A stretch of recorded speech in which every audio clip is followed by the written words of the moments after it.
لله وكفى وسلام على عباده الذين اصطفى أما بعد فقد قال النبي صلى الله تعالى عليه وآله وسلم فاسألوا أهل الذكر إن كنتم لا تعلمون صدق اللہ العظیم۔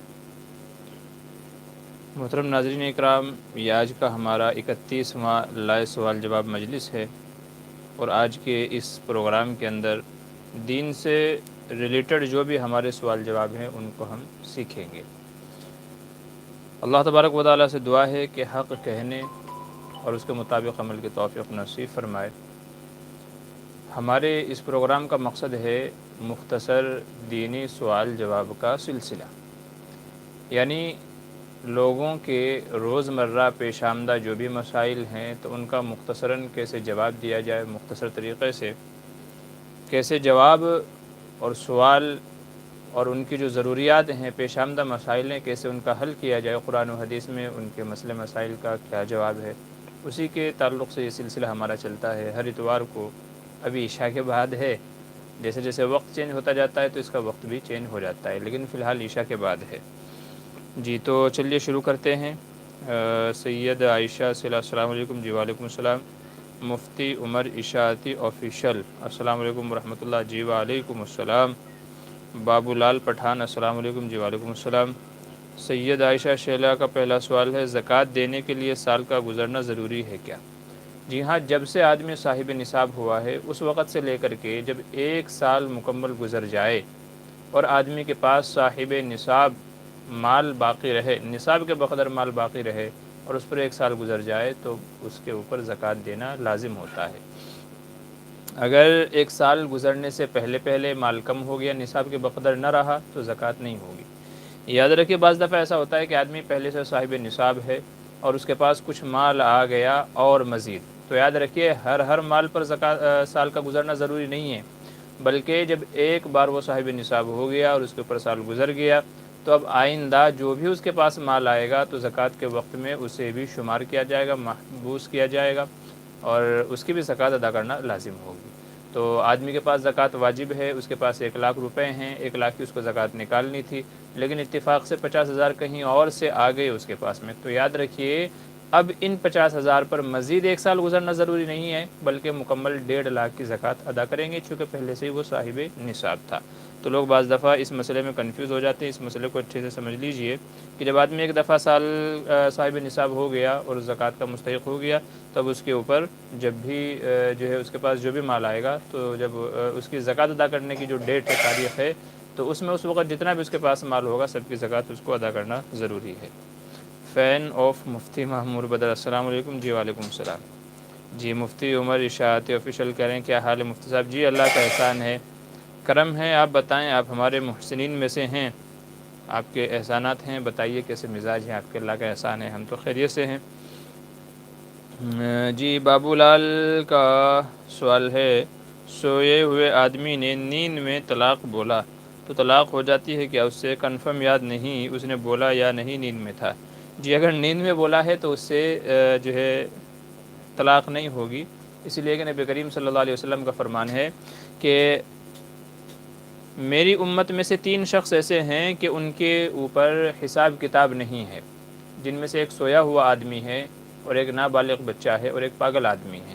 تو سویا ہوا آدمی مردے کے مانند ہوتا ہے، تو اس لیے اگر نیند میں کچھ اس نے الفاظ بڑبڑائے ہیں اور اس کو پتہ نہیں ہے، تو چونکہ وہ عقل مند ہی نہیں تھا وہ ٹائم پہ، وہ مرفوع القلم تھا، تو اس لیے اگر نیند میں کوئی شخص طلاق کے الفاظ ادا کر دے تو اسے طلاق نہیں ہوگی۔ یاد رکھیے طلاق دینے کے لیے آدمی کا ہوش و حواس میں ہونا ضروری ہے، طلاق میں ہوش و حواس میں آدمی کا ہونا ضروری ہے کہ آدمی ہوش و حواس میں ہو، اور چونکہ نیند میں آدمی ہوش و حواس میں ہی نہیں رہتا تو اس لیے نیند میں الفاظ بڑبڑائے بولے تو اس کا اعتبار نہیں ہوگا۔ اور یہ سچویشن جو آپ نے بتائی کہ اس کو یاد بھی نہیں ہے، تب تو مزید یہ بات یقینی ہو گئی کہ طلاق بالکل نہیں ہوگی، چونکہ شک کے اوپر شریعت کا مدار نہیں ہوتا بلکہ یقین کے اوپر ہوتا ہے۔ تو جب کسی چیز کا یقین ہی نہیں ہے اور دوسرے یہ نیند کا معاملہ ہے تو ایسی صورت میں طلاق نہیں ہوگی۔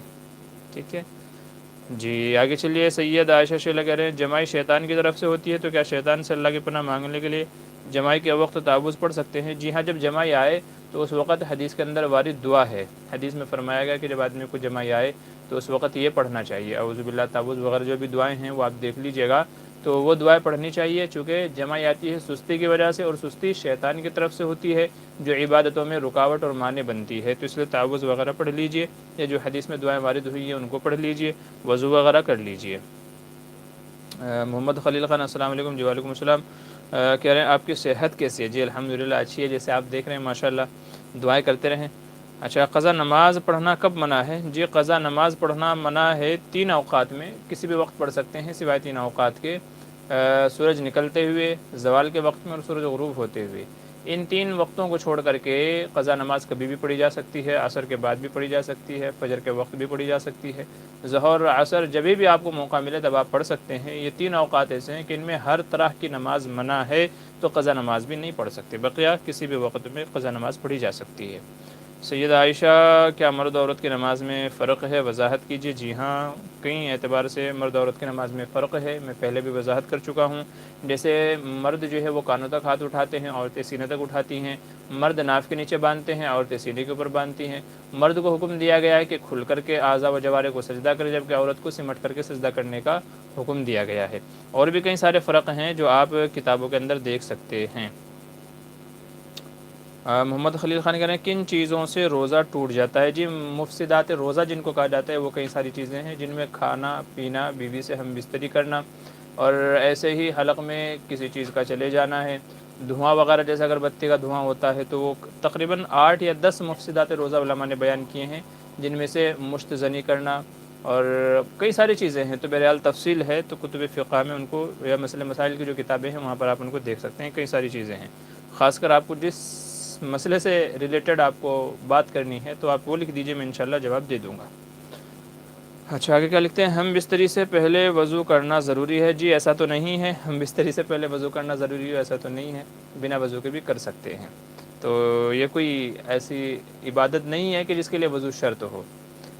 جمع کرنے پہ بھی ثواب ہے، اچھی بات ہے، حدیث میں فرمایا گیا ثواب ہے اس کے اوپر بھی، لیکن یہ کوئی ایسی عبادت نہیں ہے کہ جس کے ادا کرنے پر ثواب ملے، تو اس لیے وضو ہو نہ ہو بہر دو صورت جمع کیا جا سکتا ہے، ہم بستری کی جا سکتی ہے۔ آگے کیا پوچھ رہے ہیں خلیل بھائی کہ غسل کرنا کب مستحب ہوتا ہے اور کب سنت اور کب فرض ہے؟ جی اس سلسلے میں ہماری ایک ویڈیو ہے، آپ کو دیکھ لیجئے، انشاءاللہ وہاں پر ہم نے بتایا ہے کہ غسل کب فرض ہوتا ہے، کب واجب، کب سنت، کب مستحب وغیرہ، تو وہاں پر آپ وہ دیکھ لیجئے، انشاءاللہ پوری تفصیل آپ کو وہاں مل جائے گی۔ 4-5 منٹ کی ویڈیو ہے، یا تو آپ بعد میں مجھ سے رابطہ کیجیے گا، میں آپ کو لنک بھیج دوں گا۔ مسیح الدین صدیقی کہہ رہے ہیں کہ میت کو تنہا نہ رکھا جائے، اس کا کیا مطلب ہے اور کیا مصلحت ہے؟ مفتیان اکرام سے رہنمائی کی درخواست ہے۔ مسیح الدین، میرٹھ شہر، یو پی الہند۔ جی تنہا نہ رکھا جائے، یہ اس لیے کہا جاتا ہے کہ میت کے اوپر مکھیاں وغیرہ آتی رہتی ہیں، یا میت سے کوئی گندگی وغیرہ نکل جاتی ہے، یا تو کوئی اور ایسا جانور نہ ہو کہ جو اس کو آ کر کے نقصان پہنچائے، تو ان کچھ مصلحتوں کی وجہ سے کہا جاتا ہے کہ میت کو تنہا نہ چھوڑا جائے، بلکہ اس کی دیکھ بھال اور دیکھ ریکھ کے لیے وہاں پر موجود رہا جائے، تاکہ میت کے ساتھ میں اگر کوئی اس طرح کا واقعہ، کوئی اس طرح کی صورت پیش آتی ہے، تاکہ وہ لوگوں کو معلوم رہے اور وہ اس کا دفاع کر سکے، تو اس وجہ سے کہا جاتا ہے۔ اچھا آگے چلیے۔ محمد فیضان کہہ رہے ہیں السلام علیکم مفتی صاحب، خیریت سے ہیں؟ جی الحمدللہ، اللہ کا احسان ہے۔ اور الطاف حسین کہہ رہے ہیں مفتی صاحب نماز میں لقمہ دینے کا سنت طریقہ کیا ہے؟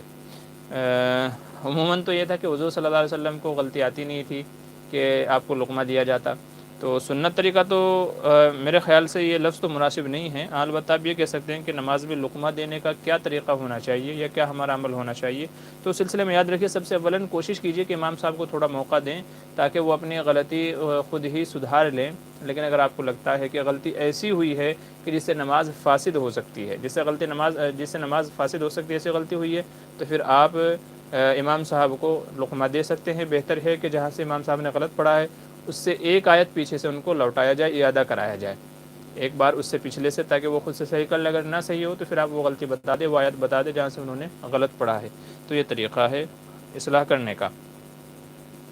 محمد خلیل خان کہہ رہے ہیں کن چیزوں سے وضو ٹوٹ جاتا ہے؟ جی ایسی 8 چیزیں ہیں جن کو نواقض وضو بھی کہا جاتا ہے، تو بہرحال تفصیل بہت ہے اس سلسلے میں، جن میں سے کہتے ہیں 2 کا تعلق سر سے ہے، 2 کا تعلق منہ سے ہے، 2 کا تعلق بدن سے، اور 2 کا تعلق بقیہ نیچے کی شرمگاہ سے ہے۔ تو آگے پیچھے کی شرمگاہ ہو گئی، اور ایسے ہی مجنون ہو جانا، بے ہوش ہو جانا، پاگل ہو جانا، اور قہقہا لگا کر کے ہنسنا نماز رکوع سجدے والی نماز میں، اسی طریقے سے جسم سے خون وغیرہ کا نکل کر کے بہہ جانا، اور اسی طریقے سے ناک سے نکسیر کا پھوٹ جانا ہے، اور ایسے ہی ٹیکا لگا کر کے سو جانا ہے۔ تو یہ کئی ساری چیزیں 8 چیزیں ہیں ایسی کہ جن سے وضو ٹوٹ جاتا ہے، ان کو بھی آپ کتابوں میں دیکھ سکتے ہیں۔ سید عائشہ کہہ رہے ہیں کھانے سے قبل یا بعد میٹھا کھانا یا نمکین کا چکھنا مسنون ہے کیا؟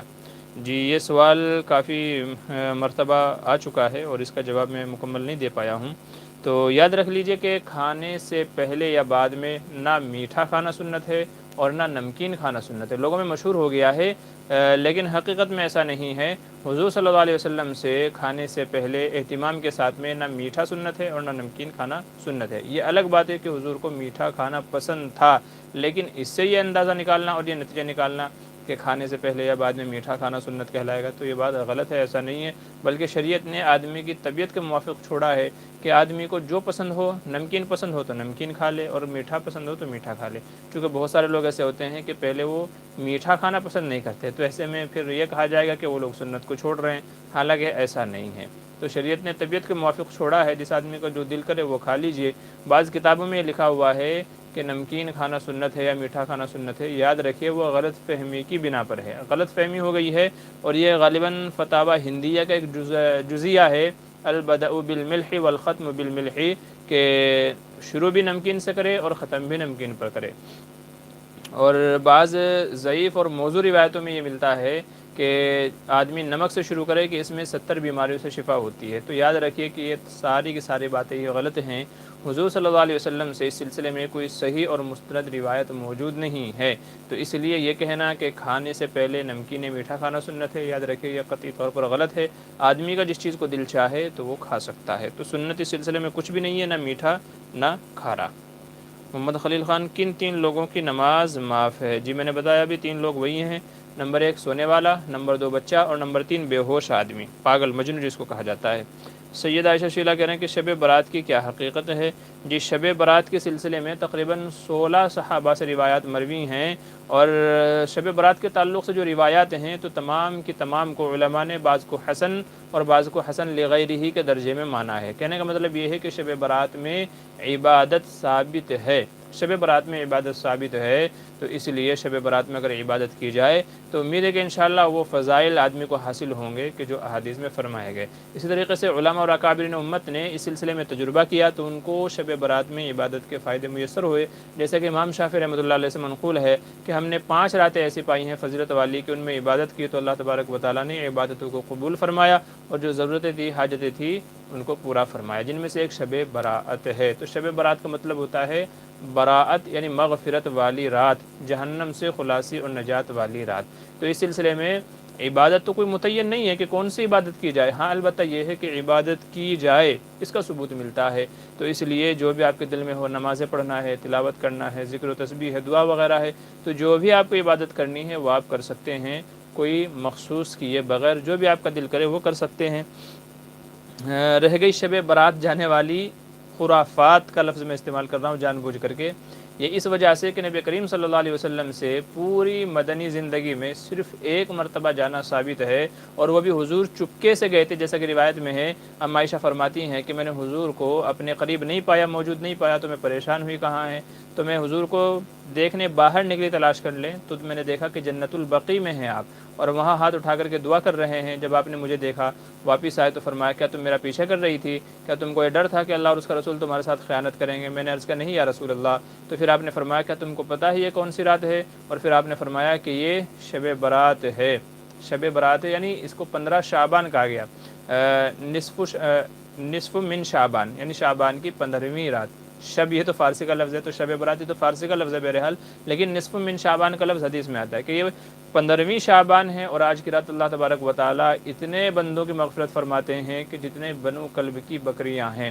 اور کئی ساری روایتیں اس سلسلے میں جس میں آپ نے نبی کریم صلی اللہ علیہ وسلم نے بندوں کی معافی کا جو ہے تذکرہ فرمایا کہ اللہ تعالیٰ معافی فرماتے ہیں، اور پھر بعض لوگوں کی معافی نہیں ہوتی ان کا بھی آپ نے تذکرہ فرمایا کہ بعض اشخاص وہ ہیں کہ جن کی اس بابرکت رات میں بھی اللہ تبارک و تعالیٰ معافی نہیں فرماتا ہے۔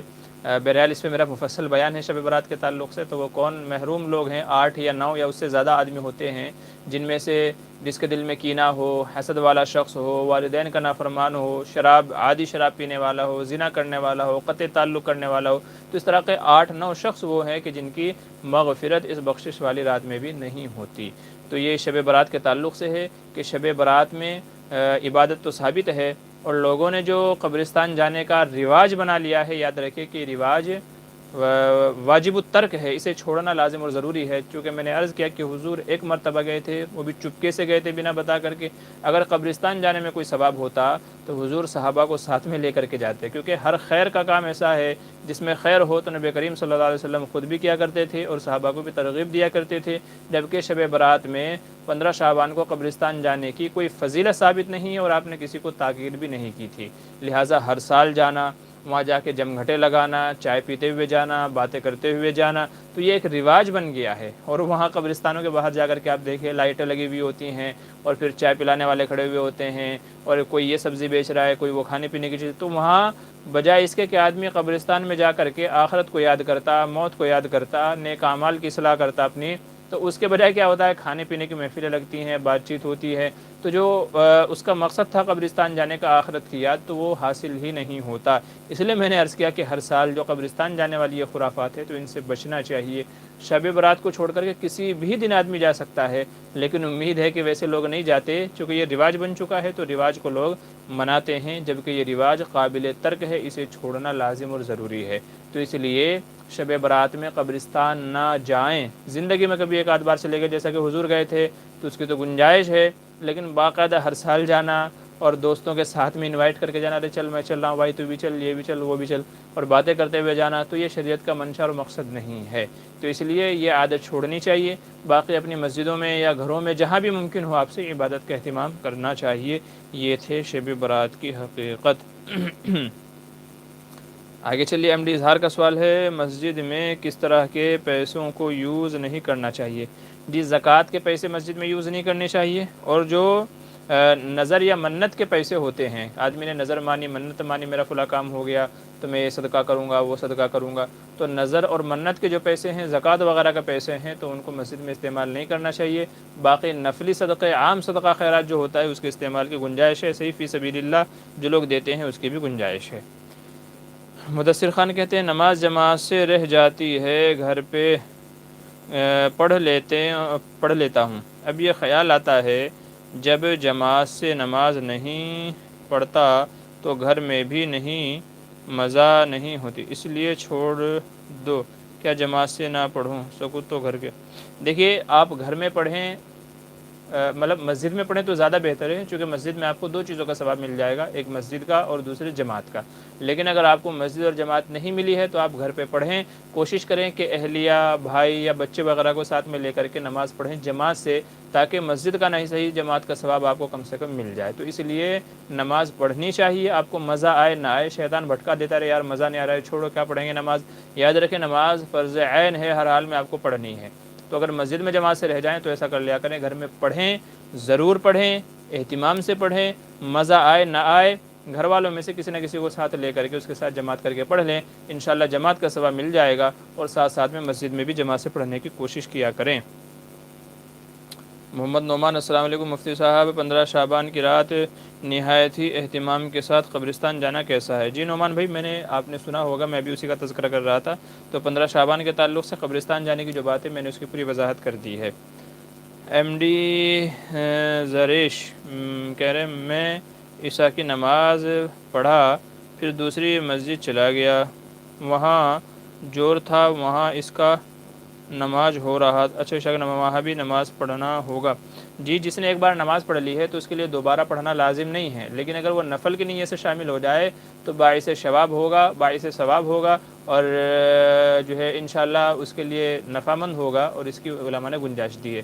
تو ایک بار نماز چونکہ پڑھ چکا تو ذمے سے ادا ہو گیا، اب کہیں اور نماز ہو رہی ہے تو نفل کی نیت سے شامل ہو سکتے ہیں، انشاءاللہ اس کا بھی ثواب ملے گا، اور اگر شامل نہ ہو تو کوئی مضائقہ نہیں ہے، کوئی حرج کی بات نہیں ہے، کوئی ضروری نہیں ہے۔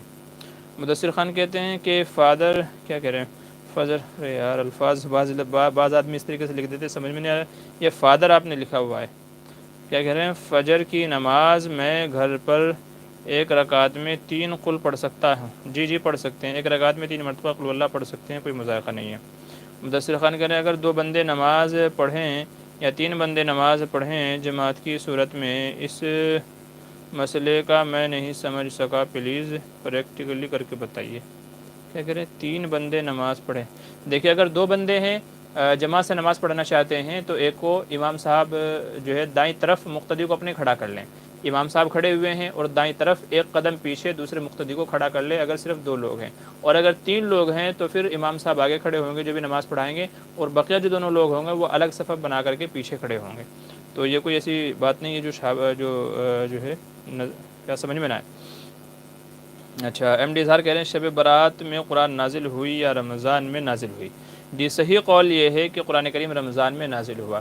بعض علماء نے انا انزلناہ فی لیلۃ مبارکۃ انا کنا منذرین فیہا یفرق کل امر حکیم کہ 15 شعبان میں فیصلے ہوتے ہیں اور اس میں قرآن کریم نازل ہوا۔ بعض لوگوں نے یہاں استدلال کیا ہے، یاد رکھیے کہ یہ استدلال غلط ہے۔ وجہ یہ ہے کہ جب واضح طور پر اللہ تبارک و تعالیٰ نے سورہ قدر نازل فرمائی انا انزلناہ فی لیلۃ القدر، تو یہ واضح طور پر ہم کو یہ بتا رہی ہے کہ قرآن کریم شب قدر میں نازل ہوا ہے اور رمضان میں نازل ہوا ہے۔ ویسے تو 23 سال کے قلیل عرصے میں تھوڑا تھوڑا نازل ہوا ہے، لیکن لوح محفوظ سے جو آسمان دنیا پر نازل ہوا ہے تو وہ شب قدر میں نازل ہوا ہے اور رمضان میں نازل ہوا ہے۔ تو شب برات میں نہیں، رمضان میں، ٹھیک ہے، اور شب قدر میں۔ محمد نعمان کہہ رہے ہیں مفتی صاحب انتقال کے بعد غسل کب دینا چاہیے؟ جلدی سے جلدی غسل دے کر کے فارغ کر دینا چاہیے، جتنی جلدی ممکن ہو تو غسل دے دینا چاہیے۔ زیادہ دیر میت کو ناپاک رکھنا مناسب نہیں ہے، تو اس لیے جتنی جلدی ممکن ہو دے دیجیے۔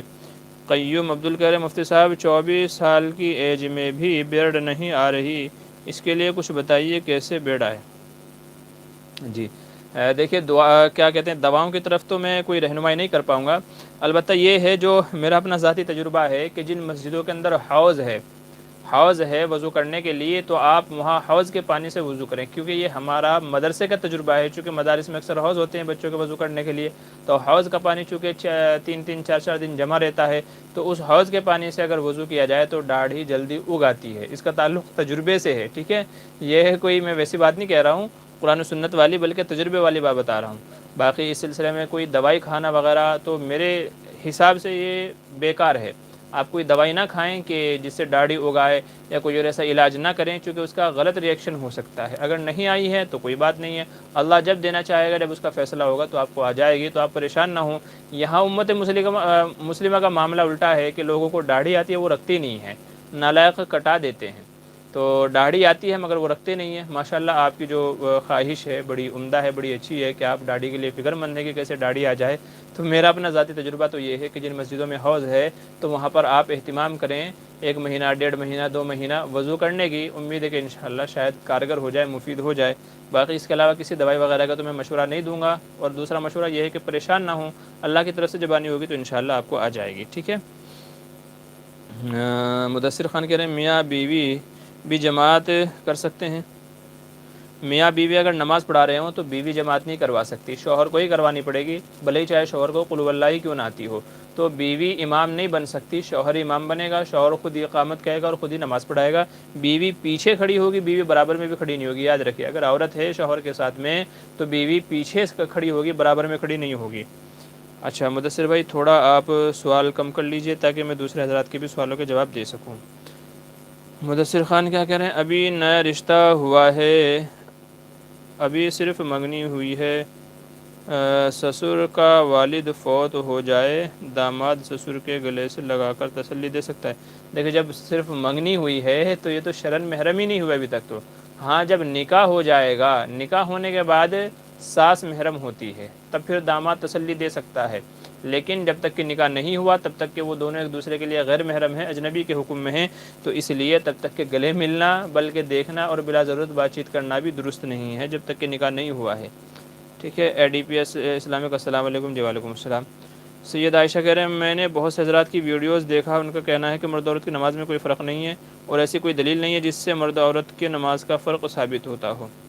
جی مجھے لگتا ہے آپ نے کسی اور کی ویڈیوز دیکھی ہیں، اگر آپ کو چاہیے تو انشاءاللہ میں بلکہ اس پہ اب لگتا ہے مجھے مفصل ویڈیو بنانی ہی پڑے گی۔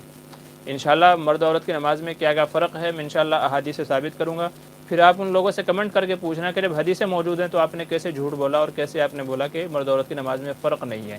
میں انشاءاللہ آپ کو دکھاؤں گا اور وہ احادیث بھی آپ کے سامنے پیش کروں گا کہ جن سے فرق ثابت ہوتا ہے مرد عورت کی نماز میں.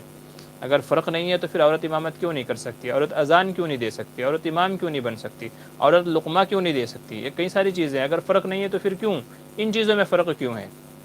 مرد کو حکم دیا گیا ہے کہ پیروں کے درمیان میں فاصلہ رکھ کر کے کھڑا ہو, عورت کو حکم دیا گیا ہے کہ پیروں کو فاصلہ نہ رکھے بلکہ پیروں کو ملا کر کے کھڑی ہو. بہرحال انشاءاللہ مفصل ویڈیو بناؤں گا, بس آپ مجھے یاد دہانی کرا دیجیے گا. محمد خلیل خان کہہ رہے ہیں کیا علم دین سیکھنا ہر مسلمان پر فرض ہے؟ جی ہاں, علم دین اتنا سیکھنا کہ جس سے حلال و حرام کا پتہ چل جائے کہ حلال کیا ہے حرام کیا ہے, تو اتنا علم دین سیکھنا ہر مسلمان مرد و عورت پر فرض ہے. سیفی السلام علیکم. جی وعلیکم السلام. جی خلیل بھائی بہت سارے سوال آپ ہی کے ہیں, خلیل بھائی اور مدثر بھائی. آپ دونوں حضرات سے میری گزارش ہے کہ تھوڑا سا اپنے سوالات کو کم کر دیجیے. جب آپ کو یہ لگے کہ دوسرے حضرات کے سوال نہیں آ رہے ہیں تو پھر آپ پوچھ لیجیے گا تاکہ میں دوسرے حضرات کے سوالات کے جواب بھی دے دوں. محمد خلیل خان کیا پوچھ رہے ہیں, ناپاکی کی حالت میں کون سے کام کرنا منع ہے؟ دیکھیں, ناپاکی کی حالت میں صرف قرآن کریم کی تلاوت کرنا منع ہے, وہ بھی بڑی ناپاکی میں. بڑی ناپاکی کی حالت میں قرآن کی تلاوت کرنا منع ہے, اور چھوٹی ناپاکی کی حالت میں قرآن کریم کو چھونا منع ہے. بقیہ اس کے علاوہ کوئی چیز منع نہیں ہے, جیسے کپڑے پہننا, کسی سے مصافحہ کرنا, سلام دعا کرنا, کھانا بنانا, پکانا, یا اور جو دوسری بھی چیزیں ہیں تو وہ سب منع نہیں ہیں. آپ کو کس چیز کے تعلق سے ڈاؤٹ ہے وہ پوچھ لیجئے. ابو سعید انصاری مفتی صاحب السلام علیکم. جی وعلیکم السلام. ایک اہم سوال, امیزون پر موبائل کوئی جیتا ہے تو وہ حلال ہوگا یا نہیں؟ اسپن میں کویشچن آنسر میں. دیکھیے, اگر کوئی ایسا کمپٹیشن ہو رہا تھا جس میں آپ کو کچھ سوالات کے جوابات دینے تھے اور ان سوالوں کے جواب کے نتیجے میں آپ کو انعام حاصل ہوا ہے تب تو جائز ہے. اور اگر ایسا نہیں تھا بلکہ کچھ ویڈیوز پہ آپ کو کلک کرنا تھا یا کوئی اور اس کی شکل تھی, بہرحال تو وہ مکمل شکل جب آپ بتا دیں گے تو انشاءاللہ اس کے حساب سے آپ کو حکم بتایا جائے گا جس میں آپ کی محنت لگ رہی ہے, آپ کا دماغ لگ رہا ہے اور کوئی حرام چیز اس کے اندر شامل نہیں ہے. اس کے نتیجے میں اگر آپ کو انعام دیا جاتا ہے تو پھر آپ کے لیے جائز ہے, اور اگر اس طرح کی کوئی شکل نہیں ہے تو پھر وہ اس سے بچنا چاہیے. مدثر خان کہہ رہے ہیں کہ ساس ہاتھ پر یا ماتھے پر بوسہ دے سکتی ہے؟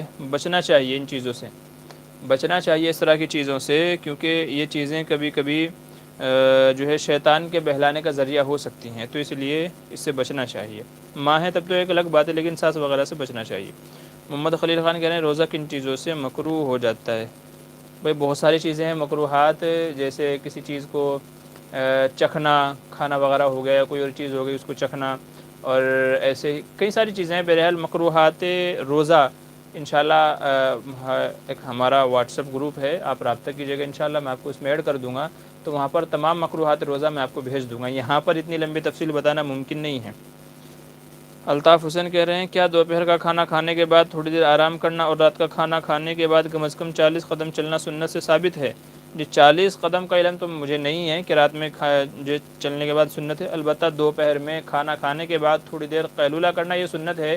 نبی کریم صلی اللہ علیہ وسلم کا یہ معمول تھا کہ حضور کھانا کھانے کے بعد میں تھوڑی دیر آرام فرماتے تھے, تو اس لیے قیلولہ تو سنت ہے.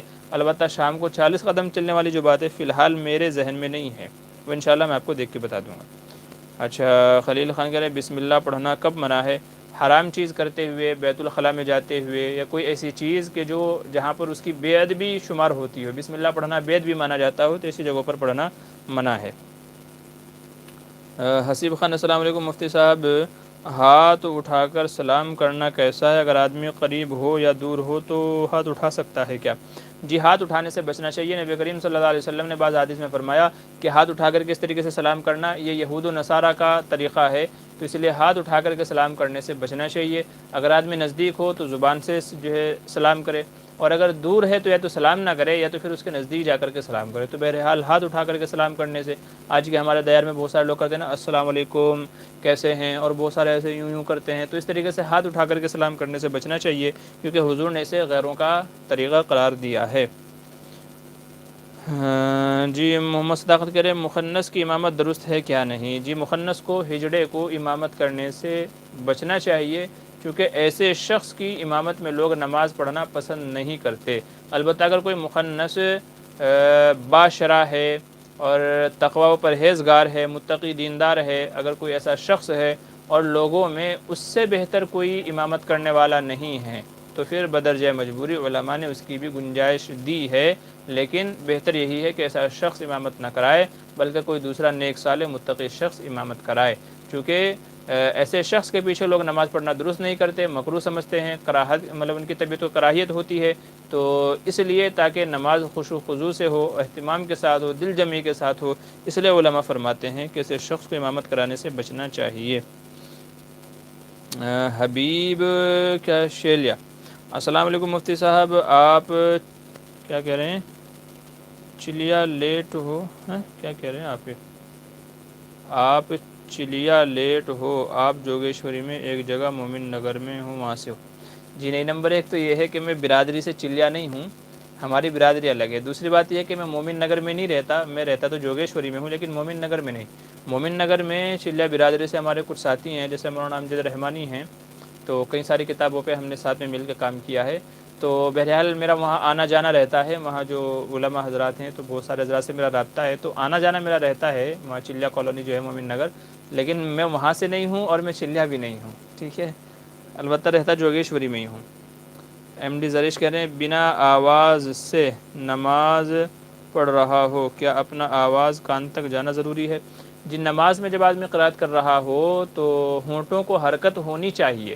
بہت سارے لوگ جو ہونٹ بند رکھتے ہیں اور دل ہی دل میں قرات کرتے ہیں، یاد رکھیں ان کی نماز نہیں ہوگی، دل میں قرات کرنے سے نماز نہیں ہوگی۔ اگر وہ اپنی انفرادی اکیلے نماز پڑھ رہے ہیں، جماعت سے ہیں تب تو مسئلہ نہیں ہے، لیکن اگر اپنی انفرادی نماز پڑھ رہے ہوں، چاہے سنت ہو، چاہے نفل ہو، چاہے فرض ہو، تو صرف دل میں پڑھ لینا کافی نہیں ہے، بہتر ہے کہ آدمی اتنی آواز سے پڑھے کہ خود کو سنائی دے، اور اگر اتنی آواز سے نہ پڑھے تو کم از کم ہونٹوں کا ہلنا ضروری ہے، جیسے آدمی پڑھ رہا ہے الحمدللہ رب العالمین، تو آواز آئے، ورنہ تو صرف تو اس طریقے سے ہونٹوں کا ہلنا ضروری ہے۔ اگر ہونٹ بھی نہیں ہل رہے ہیں تو یاد رکھیے یہ قرات نہیں مانی جائے گی اور ایسے شخص کی نماز نہیں ہوگی۔ اچھا، ایم محمد کہہ رہے ہیں کیا مزی لگے ہوئے کپڑے میں نماز تلاوت کر سکتے ہیں؟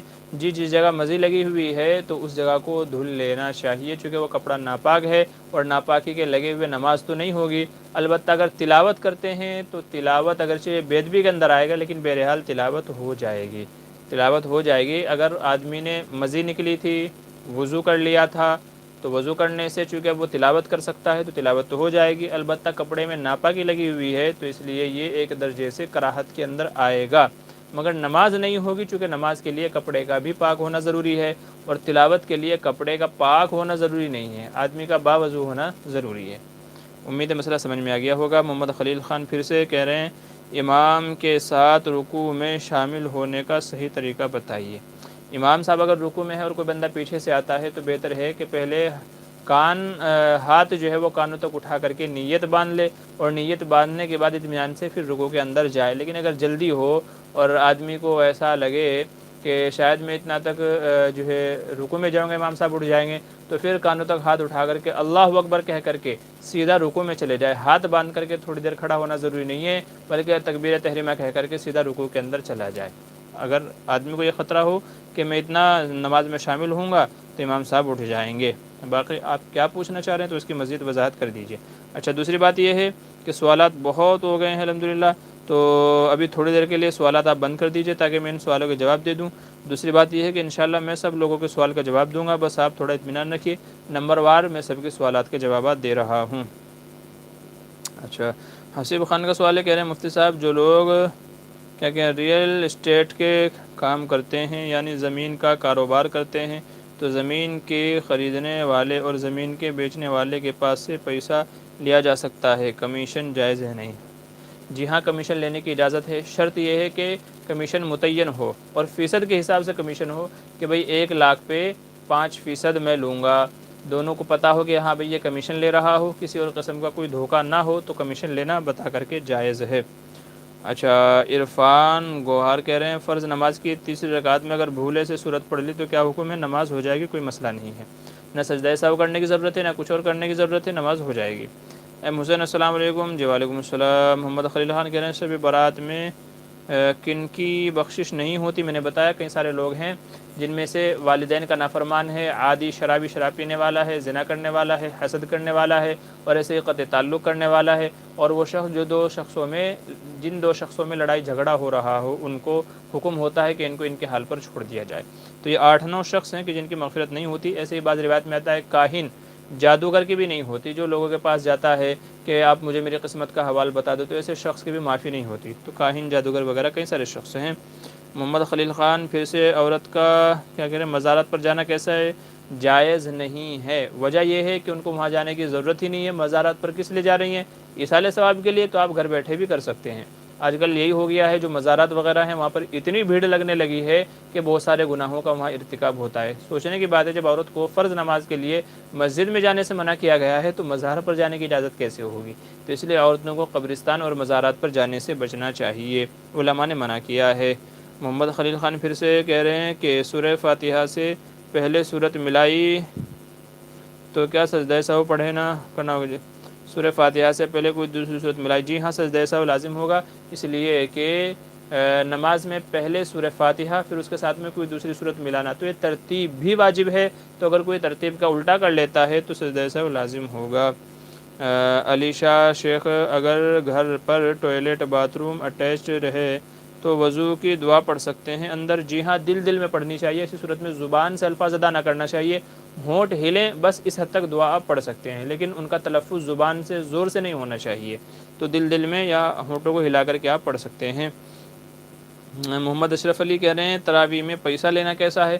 جی، اس سلسلے میں میرا ویڈیو ہے کہ تراویح کی اجرت لینا کیسا ہے، آپ انشاءاللہ اس کو دیکھ لیجئے، وہاں پر میں نے تفصیلی مسئلہ بیان کیا ہے، یہاں پر مختصر نہ میں سمجھا پاؤں گا نہ آپ سمجھ پائیں گے، تو ویڈیو دیکھ لیجئے ہمارے چینل پہ ہے، اگر ویڈیو آپ کو نہ ملے تو انشاءاللہ بعد میں آپ ویڈیو میں کمنٹ کر دیجئے گا، تو میں انشاءاللہ آپ کو اس ویڈیو کا لنک بھیج دوں گا، یا تو واٹس ایپ پر فیس بک پر رابطہ کر لیجئے، تو انشاءاللہ میں آپ کو ویڈیو بھیج دوں گا، وہاں پر آپ کو تفصیلی مسئلہ مل جائے گا ما دلائل۔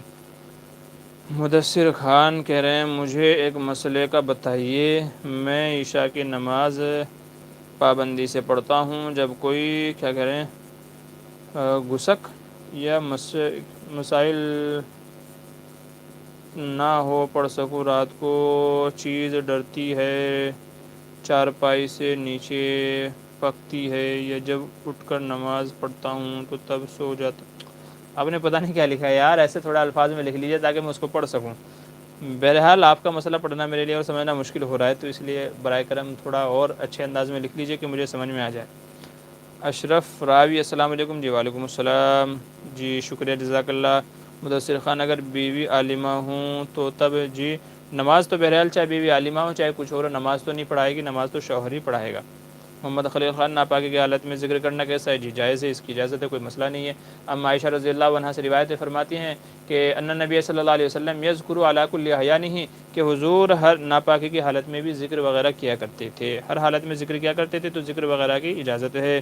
انیس کاشفی آفیشل، وضو کرنے والے کو سلام کرنا کیسا ہے؟ جی وضو کرنے والے کو سلام نہیں کرنا چاہیے، کیونکہ وہ وضو کے اندر مشغول ہے، اس کی دعائیں پڑھنے میں مشغول ہے، تو اس لیے وضو کرنے والے کو سلام نہیں کرنا چاہیے، لیکن اگر کر لیا تو اس کی مرضی ہے، وہ جواب دے نہ دے، اس کے اوپر جواب دینا بھی واجب نہیں ہے۔ تو وضو کرنے والا، نماز پڑھنے والا، تلاوت کرنے والا، کھانا کھانے والا، تو ان شخصوں کو سلام نہیں کرنا چاہیے۔ محمد احسان، السلام علیکم مفتی صاحب، کیا کالے رنگ کی مہندی داڑھی میں لگا سکتے ہیں یا نہیں اگر بیوی ضد کرے تو؟ دیکھیے، ایسی مہندی استعمال کرنا کہ جس سے بال کالے ہو جائیں تو اس کی اجازت نہیں ہے، نہ سر میں نہ داڑھی میں، تو جس سے مہندی سے بال کالے ہو جائیں، وہ کسی بھی رنگ کی ہو، کسی بھی کمپنی کی ہو، کیسی بھی کیوں نہ ہو، تو جس سے بال کالے ہو جائیں تو ایسی مہندی لگانا جائز نہیں ہے۔ البتہ علماء نے 2 صورتیں بدرجہ مجبوری اس میں اجازت دی ہے، 2 صورتیں ہیں مجبوری کے درجے میں۔ ایک صورت تو یہ ہے کہ آدمی جہاد میں جا رہا ہو، جنگ میں جا رہا ہو، تاکہ دشمنوں پر رعب پڑے کہ یہ ابھی جوان ہے، بوڑھا نہیں ہوا ہے، تو آدمی دشمنوں پر رعب ڈالنے کے لیے جاتا ہے کالی مہندی لگا کر کے تاکہ بوڑھا نہ لگے، تو علماء نے اس کی اجازت دی ہے اس مصلحت کی وجہ سے۔ اور دوسری یہ ہے کسی آدمی کی نئی شادی ہو، بیوی جوان ہو، تو اگر وہ بال کالے نہ کرائیں تو بیوی بوڑھا سمجھنے لگے، تو ایسی صورت میں بھی علماء نے اجازت دی ہے۔ اب آپ دیکھ لیں کہ آپ کے ساتھ کیا صورت پیش آ رہی ہے، ان دو صورتوں کے علاوہ علماء نے اجازت نہیں دی ہے ایسی مہندی یا کلر لگانے کی جس سے بال کالے ہوتے ہوں۔ ہاں جس مہندی سے بال لال ہو جائیں، براؤن ہو جائیں یا کسی اور دوسرے کلر کے ہو جائیں تو اس کی اجازت ہے، تو کالے کو چھوڑ کر کے بقیہ کی اجازت ہے۔ عرفان پوچھ رہے ہیں شادی کے موقع پر بغیر ڈیمانڈ کے جہیز اگر لڑکی والے خود سے دیں تو لینا کیسا ہے؟ تب بھی اجازت نہیں ہے بھائی، تب بھی اجازت نہیں ہے، بلکہ ان کے سامان کو ان کے گھر پھینک دینا چاہیے، کیونکہ وہ ہی خوشی سے دے رہے ہیں، لیکن یہ رواج تو ہے نا، ایک اعتبار سے رواج تو ہے یہ، تو اس لیے ان کی دیکھا دیکھی بیچارہ کوئی اور غریب پیسا جائے گا، تو اس لیے جہیز تب بھی نہیں لینا چاہیے، چاہے کوئی خوشی سے دے چاہے نہ خوشی سے دے، تو جہیز کا بالکل مکمل بائیکاٹ کرنا چاہیے۔ مکمل کا مطلب یہ ہے کہ مکمل بائیکاٹ کرنا چاہیے، چاہے کوئی خوشی سے دے اور چاہے نہ دے۔ اب بعض لوگ پوچھ رہے ہیں، مطلب پوچھیں گے کہ جی اگر کسی نے سامان خرید لیا ہو تو اس کا جواب یہ ہے کہ ان کو کہہ دیں بھائی اپنا سامان آپ خود استعمال کریں، واپس کر سکتے ہیں تو کریں ورنہ آپ خود استعمال کریں، ہمیں ضرورت نہیں ہے، ہم نہیں لیں گے تو نہیں لیں گے۔ ایک دانہ جہیز کے نام پر یا جہیز میں ہم نہیں لیں گے، صرف بچی چاہیے، نکاح کر کے بچی کو لے کر کے آ جائے، دلہن کو لے کر کے آ جائے اور بات ختم، بس اس کے علاوہ اور کچھ نہیں۔ اگلے دن خود ولیمہ کریں اللہ نے اگر آپ کو ہمت دی ہے، نہیں تو رہنے دیں۔ تو اگر آپ چاہتے ہیں کہ معاشرے سے بائیکاٹ ہو جائے جہیز کا، ہماری غریب بہن بیٹیاں کنواری نہ رہیں یا ان سے غلط کاری نہ ہو، تو پھر اس کے لیے ضروری ہے کہ کوئی خوشی سے دے تب بھی نہ لیں، کوئی کتنا ہی امیر کبیر کیوں نہ ہو، کتنا ہی بڑا مالدار کیوں نہ ہو، وہ بھی اگر خوشی سے جہیز دے رہا ہے تو آپ منع کر دیں، ہم کو نہیں چاہیے۔ اگر آپ کا یہ طریقہ رہے گا، پوری امت میں یہی طریقہ رہے گا، تبھی انشاءاللہ بائیکاٹ ہوگا، ورنہ مالدار تو دے دے گا، غریب نہیں دے پائے گا، مسئلہ پھر وہیں کا وہیں رہ جائے گا کہ غریب بیچارہ دیکھا دیکھی اور شرما شرمی میں اس کو بھی دینا پڑے گا، پیسنا پڑے گا۔ تو مسئلے کا حل جبھی نکلے گا جب کہ نہ امیر دے اور نہ غریب دے اور آپ لینے سے انکار کر دیں، کوئی خوشی سے دے تب بھی نہ لیں، ٹھیک ہے۔ آگے چلیے، انیس کاشفی آفیشل کریں کچھ آدمی مسجد میں آ کر پیچھے سے سلام کرتے ہیں، پیچھے سے سلام کرنا کیسا ہے؟ کوئی پیچھے سے کرے آگے سے کرے اس سے تو کوئی فرق نہیں پڑے گا، کوئی پیچھے سے آگے سلام کر رہا ہے یا آگے سے، دیکھیں سلام کے لیے کوئی ایسا مسئلہ نہیں ہے کہ آپ آگے سے آؤ تو ہی سلام ہوگا، دائیں طرف سے آؤ تو ایسا نہیں ہے۔ کسی بندے نے اگر پہچان لیا ہے یا نہیں بھی پہچانا ہے، کیونکہ حضور نے تو فرمایا کہ سلام کرو جس کو جانتے ہو اس کو بھی، جس کو نہیں جانتے اس کو بھی، تو بہرحال اگر کسی نے پیچھے سے سلام کر لیا ہے اور آپ کسی ایسے کام میں مصروف نہیں ہیں جو سلام کے لیے مانے ہیں، جیسے تلاوت کرنا ہے، نماز پڑھنا ہے یا کوئی اور چیز ہے، تو پھر آپ کو سلام کا جواب دینا چاہیے۔ بہرحال کوئی پیچھے سے کرے آگے سے کرے تو سلام کا جواب سلام بھی کر سکتے ہیں اور جواب بھی دے دینا چاہیے۔ اشرف راوی کہہ رہے ہیں کہ غسل کرنے سے بندہ پہلے کھا پی سکتا ہے؟ جی ہاں کھا پی سکتا ہے، بلکہ غسل کرتے کرتے بھی کھا سکتے ہیں، کوئی مسئلہ نہیں ہے، کہیں شریعت نے منع نہیں کیا، ٹھیک ہے۔ بہت سارے لوگ آپ نے دیکھا ہوگا یورپ میں کہ وہ لوگ اس میں سوئمنگ پول میں نہاتے بھی رہتے ہیں اور کھاتے پیتے بھی رہتے ہیں، تو بہرحال اگر کوئی اسی طریقے سے اپنے گھر کے اندر کرنا چاہے کہ تھوڑا سا نہایا پھر چائے پی لی، کچھ کھا پی لیا پھر نہایا، تو اس سے کوئی مسئلہ نہیں ہے، ٹھیک ہے۔ تو غسل سے پہلے یا بعد میں یا غسل کے دوران کھانے پینے سے کوئی ممانعت نہیں ہے، کھا پی سکتے ہیں، آپ کی طبیعت کے اوپر بات ہے۔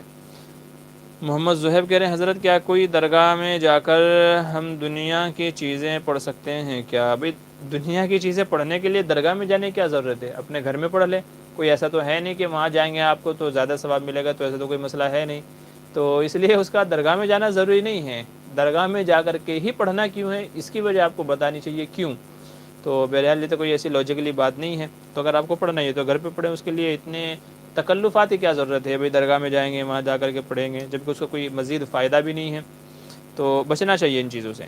محمد خلیل خان کہہ رہے ہیں مزار پر سجدہ کرنا کیسا ہے؟ اکثر لوگ کرتے ہیں، اکثر لوگ تو نہیں کرتے، کچھ جاہل لوگ کرتے ہیں، مزار پر جا کر کے سجدہ کرنا یہ حرام ہے، کیونکہ اللہ کے علاوہ کسی اور نبی کو بھی سجدہ کرنے کی اجازت نہیں ہے، نبی کو بھی سجدہ کرنے کی اجازت نہیں ہے، یہ بھی کفر اور شرک کے اندر ہے، تو اس لیے کسی نبی کے کسی ولی کے مزار پر جا کر کے وہاں سجدہ کرنا یہ حرام ہے، کیونکہ اللہ کے علاوہ کسی اور دوسرے کو سجدہ کرنا جائز نہیں ہے۔ تو جو لوگ ایسا کرتے ہیں جہالت کی بنیاد پر کرتے ہیں، حرام عمل کرتے ہیں، حرام کام کرتے ہیں، ایسے لوگوں کو اپنے ایمان کی خبر لینی چاہیے، بلکہ میں کہتا ہوں کہ ان کو اپنے تجدید ایمان اور تجدید نکاح کر لینا چاہیے۔ جو کسی شخص کو سجدہ کرتا ہے وہ چاہے کتنا ہی بڑا اللہ والا کیوں نہ ہو۔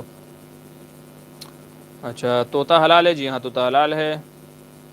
اچھا خلیل خان کہہ رہے ہیں جلدی جلدی نماز پڑھنا غلط ہے، مناسب نہیں ہے، چونکہ اس سے جو نماز کی روح ہے خشوع اور خضوع، اطمینان، اللہ کا دھیان اور توجہ، وہ حاصل نہیں ہوتی، اس لیے جلدی جلدی نماز نہیں پڑھنا چاہیے، بلکہ اطمینان سے نماز پڑھنا چاہیے۔ محمد شعیب کہہ رہے ہیں مفتی صاحب مشدد پر وقف کیسے کریں؟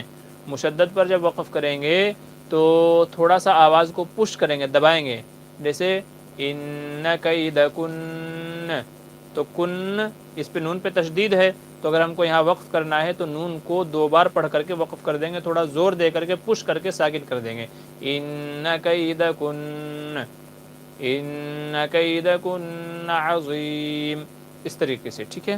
تو مشدد پر اس طریقے سے وقف کریں گے جو بھی حرف ہو وہ۔ اچھا، بلال خان کہہ رہے ہیں مفتی صاحب ہمارا امتحان چل رہا ہے، دعا کی درخواست ہے، جی اللہ تعالیٰ آپ کو کامیابی دے اور جو ہے اچھے نمبرات سے آپ کو، بلکہ پوزیشن کے ساتھ میں اللہ تعالیٰ آپ کو کامیابی دے، اور آپ جس سلسلے میں امتحان دے رہے ہیں اللہ تبارک و تعالیٰ خاطر خواہ آپ کو ترقیات نصیب فرمائے، امت کے حق میں آپ کی ذات کو نفع مند بنائے، آمین۔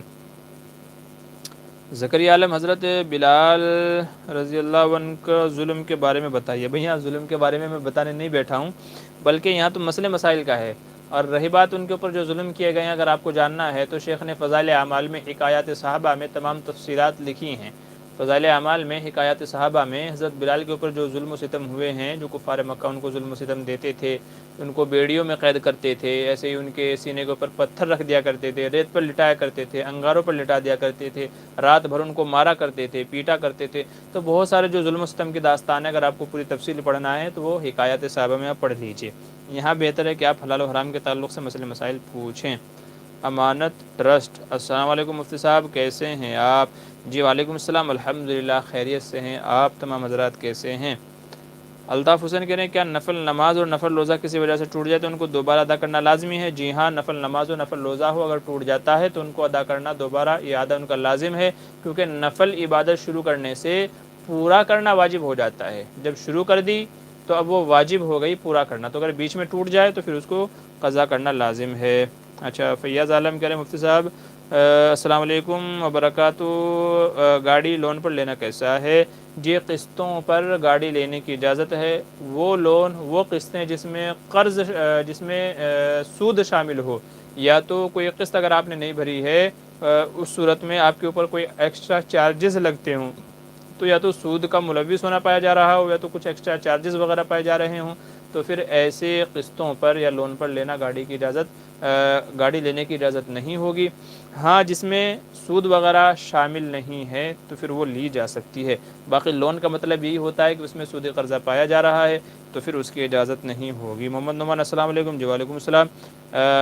عبدالصمد کہہ رہے ہیں السلام علیکم، بچے کے کان میں اذان دیتے وقت ہاتھ کان میں رکھا جائے یا نہیں، مزید کس کان میں اذان و اقامت کہے؟ جی دائیں کان میں اذان کہنی چاہیے اور بائیں کان میں اقامت کہنی چاہیے۔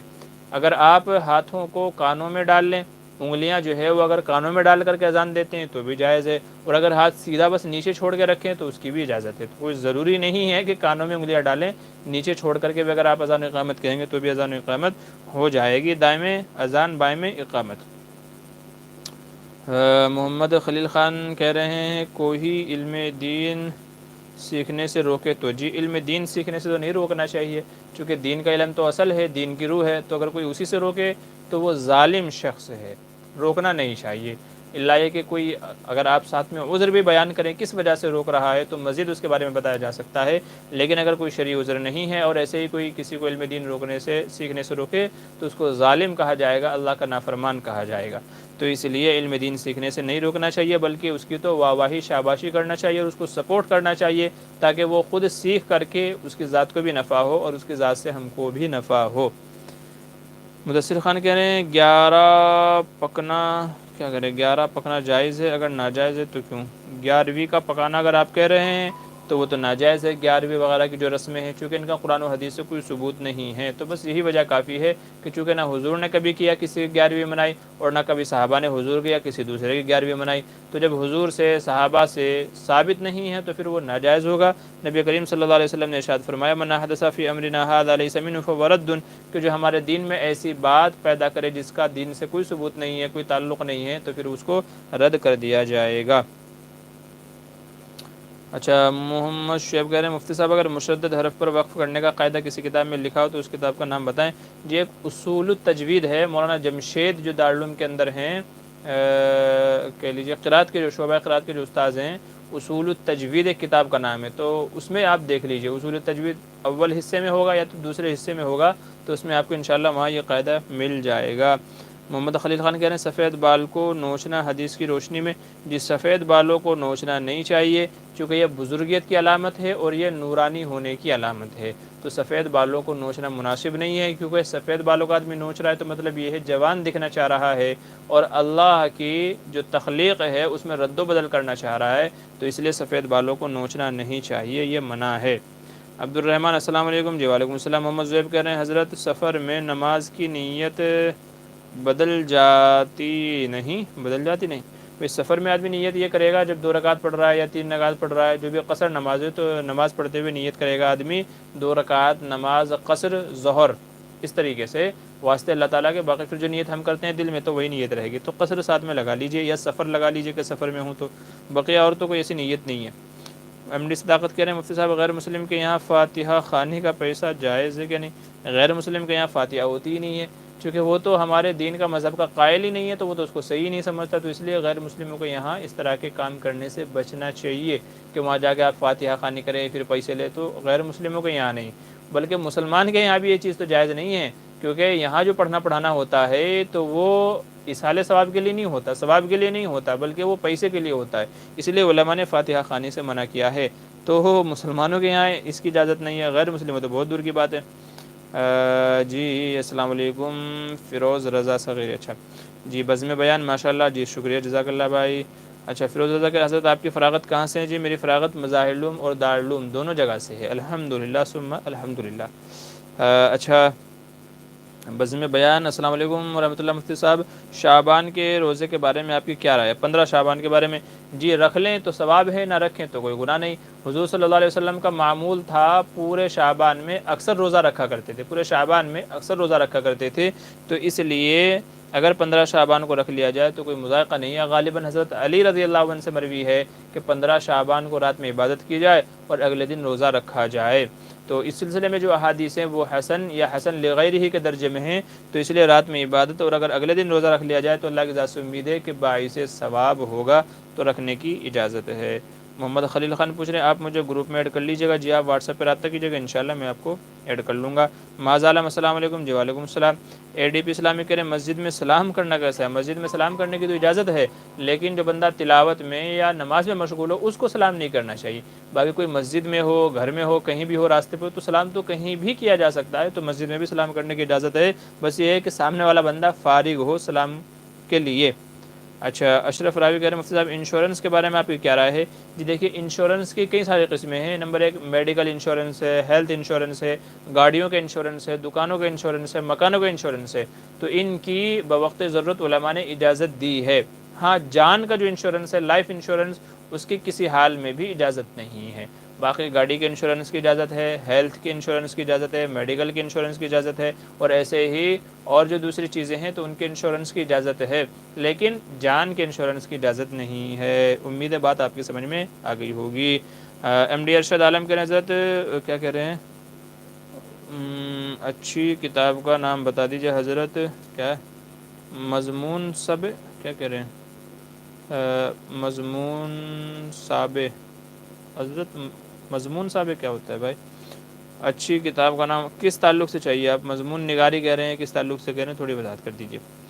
شفع کے متعلق کچھ معلومات چاہتا ہوں بلال بھائی ہیں، جی شفع تو پڑوسی کے اس سے ہوتا ہے حق سے، یعنی اگر آدمی اپنا گھر بیچنا چاہ رہا ہے تو پڑوسی کو حق شفع حاصل ہے کہ آدمی جب اپنا گھر بیچنا چاہے تو سب سے پہلے اپنے پڑوسی کو پوچھے کہ بھئی آپ تو خریدنا نہیں چاہتے، چونکہ نیا آنے والا ہو سکتا ہے کہ اس کو ایذا پہنچائے، تکلیف پہنچائے، تو اس لیے بہتر ہے کہ پہلے آپ اس سے پوچھ لیں تاکہ جو آنے والا ہے اگر وہ آتا ہے کل کو کوئی ایذا تکلیف پہنچاتا ہے تو اس کو معلوم رہے کہ ہاں میں نے ہی اس کو آنے کی اجازت دی تھی۔ بہرحال تو شفع کا مطلب یہی ہوتا ہے کہ جب آدمی اپنا گھر، مکان، دکان وغیرہ بیچنا چاہے تو اپنے پڑوسی کو پہلے پوچھے، اگر وہ اجازت دے اور وہ بولے ہاں ٹھیک ہے بھائی میری طرف سے اجازت، آپ کسی کو بھی بیچ دو، تو آپ کے لیے بیچنا اجازت ہوگا، اور اگر آپ نے بنا بتائے پڑوسی کو گھر بیچ دیا تو علماء فرماتے ہیں پڑوسی جا کر کے قاضی کے پاس دعویٰ کر سکتا ہے کہ یہ میرا پڑوسی ہے اور اس نے مجھ سے بنا پوچھے مکان بیچنے نکالا ہے، اور قاضی اس کی بات سن کر کے یہ کہے گا کہ بھائی پہلے اگر یہ مکان لینے پر راضی ہے تو پہلے اس کو دیا جائے گا، تم نے جس سے ڈیل کی ہے وہ نہیں مانی جائے گی۔ بہرحال یہ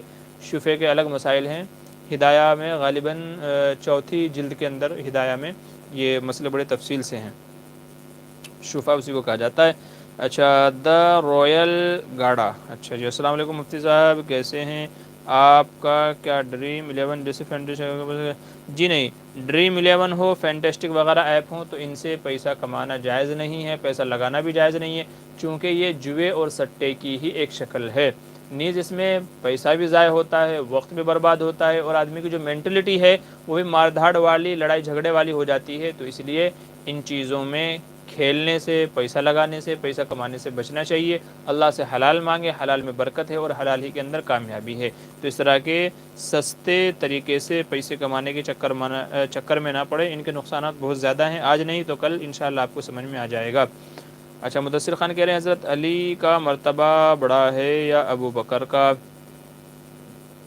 آپ نے دیکھیں صحابہ میں ایک بات آپ کے لیے کہہ رہا ہوں، ہمیشہ زندگی میں یاد رکھیے گا کہ کبھی بھی ایسے لوگوں میں آپ تقابل مت کیجیے، کمپیریزن مت کیجیے کہ ابو بکر کا مرتبہ بڑا ہے یا علی کا۔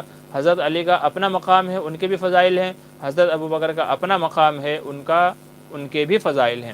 اگر آپ دونوں میں کمپیئر کرتے ہیں تو اس کا مطلب سیدھا سا یہ ہے کہ آپ ایک کے مقام کو گھٹا رہے ہیں، ایک کے مقام کو بڑھا رہے ہیں، حالانکہ صحابہ سب کے سب اللہ تبارک و تعالیٰ سے اللہ تبارک و تعالیٰ کے یہاں سے مغفور ہیں، سب کے سب ایسے ہیں کہ اللہ تبارک و تعالیٰ نے جن کی بخشش فرما دی تھی، تو اس طرح کے سوالات سے بچنا چاہیے کہ اللہ کا مقام بڑا ہے یا قرآن کا مقام بڑا ہے، قرآن کا مقام بڑا ہے یا رسول کا مقام بڑا ہے، رسول بڑا ہے یا نبی حضرت موسیٰ بڑے ہیں یا حضور بڑے، تو اس طرح کی چیزوں میں کبھی بھی کمپیریزن نہیں کرنا چاہیے۔ ہر بندے کا اپنا ایک مقام ہے، تو بس ہمیں اسی سے مطلب ہے، کون بڑا ہے کون چھوٹا ہے اس چکر میں ہم کو نہیں پڑنا چاہیے، کیونکہ یہ چیز آہستہ چل چل کر کے آگے ہماری ذہنیت کو خراب کر دے گی کہ یار ابو بکر کا مقام بڑا ہے، علی کا چھوٹا ہے، علی کا بڑا ہے، ابو بکر کا، تو کہیں نہ کہیں ہمارے ذہن میں یہ دوسرے شخص کی امیج کو گرا دیتی ہے، اس کی شخصیت کو، اس کے مقام مرتبے کو کم کر دیتی ہے، اس لیے اس طرح کی چیزوں میں کمپیریزن کرنے سے بچنا چاہیے، نہیں کرنی چاہیے۔ محمد ساجد کہہ رہے ہیں مفتی صاحب اگر کوئی لڑکی والے اپنے بیٹے کی شادی میں دعوت کرے تو دعوت کریں؟ اگر کوئی لڑکے والے اپنی بیٹی کی شادی میں دعوت کریں تو دعوت، جی نہیں، لڑکی کے یہاں دعوت کھانے کا ثبوت ہی نہیں ہے، میں نے پچھلے ہفتے بھی عرض کیا تھا کہ لڑکی والوں کی طرف سے بارات یا کھانے کی دعوت نہیں ہوتی، تو اس لیے لڑکی والوں کی طرف سے دعوت قبول نہیں کرنی چاہیے، منع کر دینا چاہیے۔ ولیمے کا ذکر ہے تو ولیمے میں جانا چاہیے، لڑکے کی طرف سے ولیمہ ہوتا ہے، تو اس لیے نہ بارات میں جانا جائز ہے، نہ یہ شرعی طریقہ ہے، اور نہ ہی لڑکی والوں کی طرف سے کوئی اور دعوت کھانے کی اجازت ہوگی، تو اس لیے منع کر دیں، لڑکی والوں پر بوجھ نہ ڈالیں۔ محمد شعیب پوچھ رہے ہیں مفتی صاحب آپ سے گزارش ہے کہ میں نے مشدد حرف پر کرنے کا جو قاعدہ پوچھا اس کی شارٹ کلپ بنا لیں۔ بھائی میں آپ کو کتاب بتائی، آپ شارٹ کلپ، ٹھیک ہے انشاءاللہ جی، موقع لگا کر کے انشاءاللہ میں اس کو بھی ریکارڈ کروں گا انشاءاللہ۔ مدثر خان کہہ رہے ہیں میں اپنی نماز پڑھ کر امی کی جگہ نماز پڑھ سکتا ہوں اگر وہ نہ پڑھتی ہوں؟ بھائی پورے گھر میں آپ کہیں بھی نماز پڑھ دیں، حدیث میں آپ صلی اللہ علیہ وسلم نے ارشاد فرمایا کہ اللہ نے مجھے بعض چیزوں میں دوسرے انبیاء پر فضیلت دی ہے، جن میں سے ایک یہ ہے کہ پوری روئے زمین کو میرے لیے مسجد بنا دیا گیا، تو آپ گھر میں کہیں بھی نماز پڑھ سکتے ہیں، وہ آپ کی امی کی جگہ ہو، ابو کی جگہ ہو، یا بھائی وغیرہ کسی کی بھی جگہ ہو، تو پورے گھر میں کہیں بھی آپ نماز پڑھ سکتے ہیں۔ سفیان فیض السلام علیکم، جی وعلیکم السلام۔ ثاقب علی، اچھا حسیب خان کہہ رہے ہیں مفتی صاحب فرض نمازوں کے بعد اگر کوئی فرض نماز سے پہلے کی سنت پڑھنی چاہے تو فرض نماز کے بعد پڑھ سکتا ہے؟ جی ہاں پڑھ سکتا ہے، جو سنت موقدہ ہیں، بلکہ ان کو تو کہا گیا کہ اگر فرضوں سے پہلے نہیں پڑھ سکے ہیں تو فرض نماز کے بعد ان کو پڑھنا چاہیے۔ اب فرض نماز کے بعد میں جو سنتیں ہیں ان سے پہلے پڑھے یا تمام سنت نوافل سے فارغ ہو کر کے تب پڑھے، علماء کی دونوں رائے ہیں کہ فرض کے فوراً بعد بھی پڑھ سکتا ہے، اور یا تو یوں کرے تاکہ ترتیب باقی رہے کہ پہلے فرض پڑھے، پھر جو اس کے بعد کی سنتیں ہیں وہ پڑھیں، اور پھر آخر میں پہلے جو سنتیں چھوٹی تھی ان کو پڑھے، تو بہرحال پڑھنا چاہیے جو سنتیں موقدہ ہیں اور پڑھی جا سکتی ہے۔ صابر اقبال ہیں السلام علیکم حضرت فرض نماز کے بعد امام کا قبلہ شریف کی طرف پشت نہیں کرنا کیسا ہے؟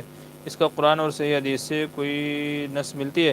جی نبی کریم صلی اللہ علیہ وسلم کا معمول تھا، خاص کر کے وہ نمازیں جن کے بعد نوافل اور سنت نہیں ہیں، جیسے عصر کی نماز ہے، فجر کی نماز ہے، تو نبی کریم صلی اللہ علیہ وسلم کا معمول یہ تھا کہ صحابہ کی طرف رخ کر کے بیٹھتے تھے۔ یاد رکھیے یہاں پر جو قبلے کی طرف پشت ہو جاتی ہے تو یہاں قبلے کی طرف پشت کرنا اور بیعت بھی مقصد نہیں ہے، بلکہ لوگوں کی طرف متوجہ ہو کر کے جو تسبیح فاطمی وغیرہ پڑھی جاتی ہے وہ مقصد ہے، تو لوگوں کی طرف قبلے کی طرف پشت کرنا مقصد نہیں ہے، تو اس لیے اس کی علماء نے گنجائش دی ہے چونکہ حضور سے اس طریقے سے ثابت ہے۔ البتہ علماء یہ فرماتے ہیں کہ بہتر ہے